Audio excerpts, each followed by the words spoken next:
A prophet or someone who explains dreams might come to you and tell you that they will show you a sign or a miracle.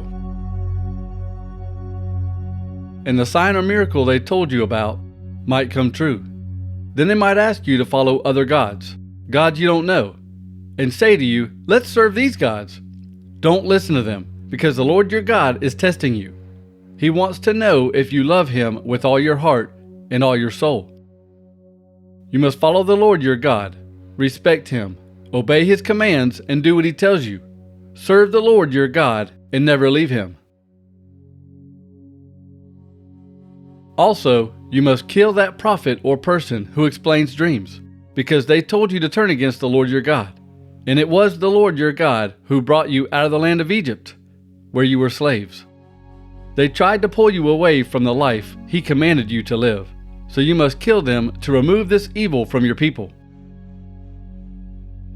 Someone close to you might secretly persuade you to worship other gods. It might be your own brother, your son, your daughter, the wife you love, or your closest friend. They might say, "Let's go and serve other gods." These are gods that you and your ancestors never knew. They are the gods of the people who live in the other lands around you, some near and some far away. You must not agree with them. Don't listen to them or feel sorry for them. Don't let them go free or protect them. No, you must kill them with stones. You be the first one to pick up stones and throw at them. Then everyone must throw stones to kill them, because they tried to pull you away from the Lord your God. And it was the Lord who brought you out of the land of Egypt, where you were slaves. Then all the Israelites will hear about it and be afraid, and they will not do those evil things anymore. The Lord your God has given you cities to live in. Sometimes you might hear some bad news about one of these cities. You might hear that some troublemakers from your own nation are persuading the people of their city to do bad things. They might say to the people of their city, "Let's go and serve other gods." These gods would be gods that you never knew before. If you hear this kind of news, you must do all you can to learn if it is true. If you learn that it is true, if you prove that such a terrible thing really did happen, then you must kill all the people of that city and their animals too. You must destroy that city completely. You must gather up everything of value and take it to the center of the city. Burn the whole city and everything in it as a burnt offering to the Lord your God. You must turn that city into an empty pile of rocks forever, and that city must never be rebuilt. Everything in that city must be destroyed as an offering to God. So you must not keep any of the things for yourselves. If you follow this command, the Lord will stop being so angry with you. He will be kind to you. He will feel sorry for you. He will let your nation grow larger, as He promised your ancestors. This will happen if you listen to the Lord your God, if you obey all His commands that I give you today. You must do what the Lord your God says is right. You are the children of the Lord your God. When someone dies, you must not cut yourselves or shave your heads to show your sadness. This is because you are different from other people. You belong to the Lord your God. From all the people in the world, the Lord chose you to be His own special people. Don't eat anything that the Lord hates. You may eat these animals: cattle, sheep, goats, deer, gazelles, roe deer, wild sheep, wild goats, antelopes, and mountain sheep. You may eat any animal that has hooves divided into two parts and that chews the cud. But don't eat camels, rabbits, or rock badgers. These animals chew the cud, but they don't have split hooves. So these animals are not a clean food for you. And you must not eat pigs. Their hooves are divided, but they don't chew the cud. So pigs are not a clean food for you. Don't eat any meat from pigs. Don't even touch a pig's dead body. You may eat any kind of fish that has fins and scales. But don't eat anything living in the water that does not have fins and scales. It is not a clean food for you. You may eat any clean bird, but don't eat any of these birds: eagles, vultures, buzzards, red kites, falcons, any kind of kite, any kind of raven, horned owls, screech owls, seagulls, any kind of hawk, little owls, great owls, white owls, desert owls, ospreys, cormorants, storks, any kind of heron, hoopoes, or bats. All insects with wings are unclean, so don't eat them, but you may eat any clean bird. Don't eat any animal that has died by itself. You may give the dead animal to the foreigner in your town, and he can eat it. Or you may sell the dead animal to a foreigner, but you yourselves must not eat the dead animal, because you belong to the Lord your God. You are his special people. Don't cook a baby goat in its mother's milk. Every year you must be sure to save 1/10 of all the crops that grow in your fields. Then you must go to the place the Lord chooses to be the home for his name. You will go there to be with the Lord your God. At that place you will eat the 10th of your crops, 1/10 of your grain, your new wine, your oil, and the first animals born in your herds and flocks. In this way you will always remember to respect the Lord your God.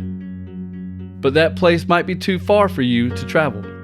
Maybe you will not be able to carry 1/10 of all the crops that the Lord has blessed with you.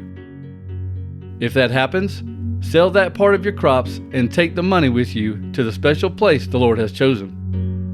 Use the money to buy anything you want: cattle, sheep, wine, or beer, or any other food. Then you and your family should eat and enjoy yourselves there in that place with the Lord your God. But don't forget the Levites living in your town. Share your food with them because they don't have a share of the land like you have. At the end of every 3 years, you must gather 1/10 of your harvest for that year. Store this food in your towns. Keep this food for the Levites because they don't have any land of their own. Also keep this food for the foreigners, orphans, and widows who live in your towns. This will provide enough for them to come and eat all they want. If you do this, the Lord your God will bless you in everything you do. At the end of every 7 years, you must cancel debts. This is the way you must do this. Everyone who has lent money to another Israelite must cancel the debt. He should not ask a fellow Israelite to repay the debt, because the Lord said to cancel debts during that year. You may require a foreigner to repay you, but you must cancel any debt another Israelite owes you. There should not be any poor people in your country, because the Lord your God is giving you this land, and the Lord will greatly bless you. But this will happen only if you obey the Lord your God. You must be careful to obey every command that I have told you today. Then the Lord your God will bless you, as he promised. And you will have enough money to make loans to many nations, but you will not need to borrow from anyone. You will rule over many nations, but none of these nations will rule over you.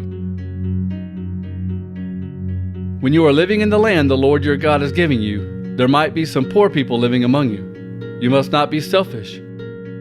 You must not refuse to give help to them. You must be willing to share with them. You must lend them whatever they need. Don't ever refuse to help someone simply because the 7th year, the year for canceling debts, is near.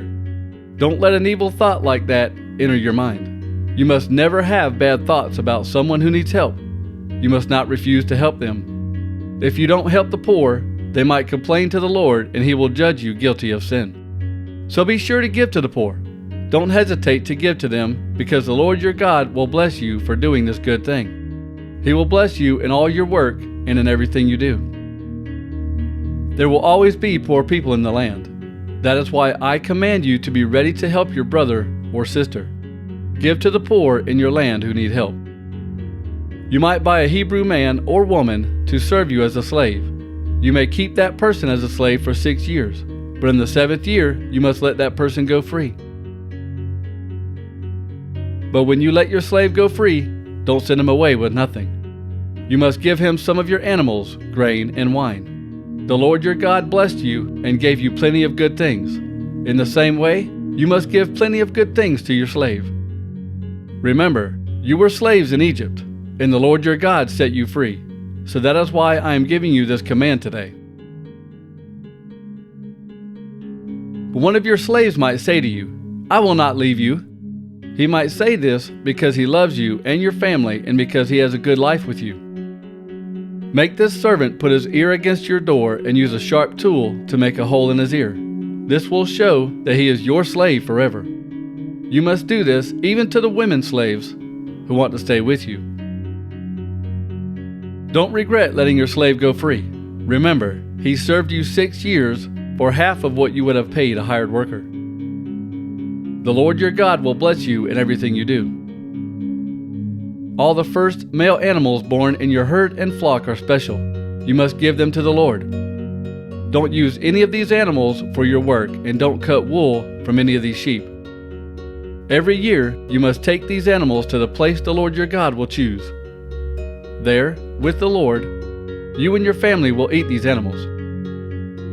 But if an animal has something wrong with it, if it is crippled or blind, or has something else wrong with it, then you must not sacrifice that animal to the Lord your God.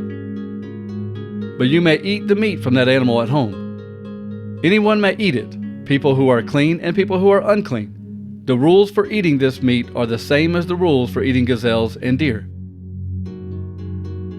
But you must not eat the blood from the animal. You must pour the blood out on the ground like water. Remember, in the month of Abib, you must celebrate Passover to honor the Lord your God. It was that night in Aviv when the Lord your God brought you out of Egypt. You must go to the place the Lord your God will choose to be the home for his name. There you must offer the Passover sacrifice to honor the Lord. You must offer the cattle and goats. Don't eat bread that has yeast in it with this sacrifice. You must eat unleavened bread for 7 days.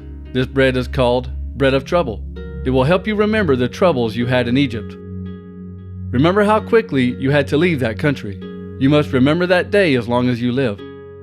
There must be no yeast in anyone's house anywhere in the country for 7 days, and all the meat you sacrifice on the evening of the first day must be eaten before morning. You must not sacrifice the Passover animal in any of the towns that the Lord your God gives you. You must sacrifice the Passover animal only at the place that the Lord your God will choose to be the home for his name. There you must sacrifice the Passover animal in the evening when the sun goes down.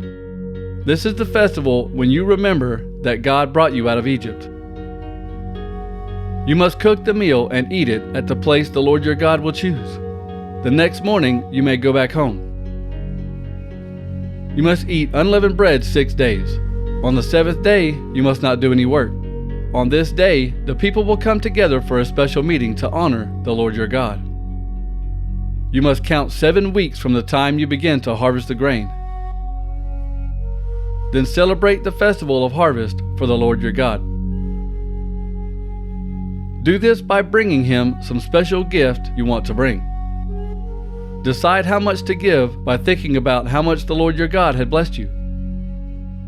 Go to the place the Lord will choose to be the home for his name. You and your people should enjoy yourselves together there with the Lord your God. Take all your people with you, your sons, your daughters, and all your servants.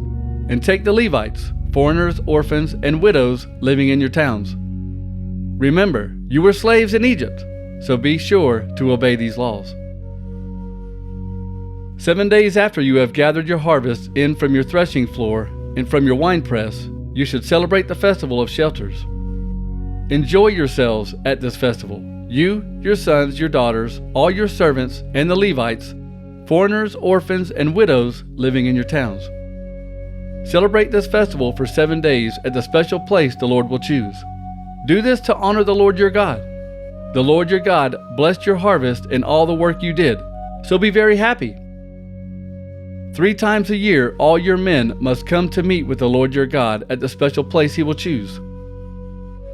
They must come for the festival of unleavened bread, the festival of harvest, and the festival of shelters. Everyone who comes to meet with the Lord must bring a gift. Each man should give as much as he can. He should decide how much to give by thinking about how much the Lord has given him.